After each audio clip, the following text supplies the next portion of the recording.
पूज्य गुरुदेव, जयपुर राजस्थान से सुश्री साक्षी सोनी कह रही हैं, गुरुदेव मेरा प्रश्न ये है कि हमारे जीवन में बीजाक्षरों का क्या महत्व है। इन बीजाक्षरों को पढ़ने से, इनका ध्यान लगाने से सारे संसारिक कार्यों की सिद्धि कैसे होती है और कर्मों की निर्जरा कैसे होती है। तथा बीजाक्षरों का ध्यान लगाते वक्त हमें किन किन बातों का ध्यान रखना चाहिए।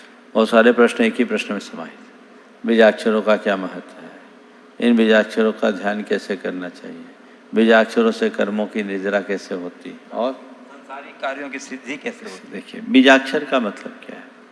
जैसे एक बीज के भीतर वृक्ष छिपा होता है, ऐसी तरह अक्षरों के मध्य वो बीज है जिसमें अनंत शक्तियाँ हों, उसको बोलते हैं बीजाक्षर। उसे एक मंत्र के रूप में जब रखा जाता है तो वो मंत्र हमारी आराधना का विशेष कारण बनता है और उससे बीजाक्षरों से संयुक्त होने से उन मंत्रों की शक्ति अनंत गुनी बढ़ जाती है। इस बीजाक्षर के उच्चारण या ध्यान से हमारी एकाग्रता बढ़ती है और उस एकाग्रता से हमारे अंदर की पवित्रता विकसित होती है।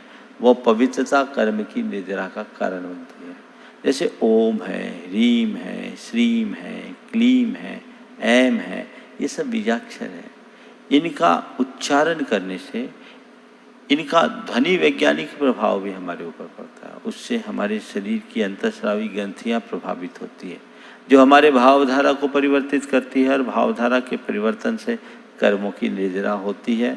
और ये बीजाक्षर या मंत्र जाप कर्म काटने का एक सबल निमित्त बनता है यदि हम सश्रद्धा इनका आराधन करें।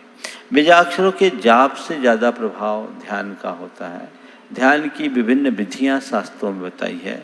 बिना मार्गदर्शन के कभी भी किसी बीजाक्षर का ध्यान नहीं करना, लेकिन ध्यान में जब एकाग्रता होती है तो उस एकाग्रता से कर्म की निर्जरा होती है और लौकिक और लोकोत्तर दोनों प्रकार की सिद्धियों की प्राप्ति होती है।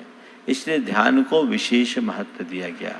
आपने पूछा है क्या केवल कर्म निर्जरा होती है या लौकिक कार्यों की भी सिद्धि होती है। बहुत सारे बीजाक्षर हैं जिनसे लौकिक कार्यों की भी सिद्धि होती है जो अलग अलग प्रयोग के माध्यम से अनुभव किया जाता है।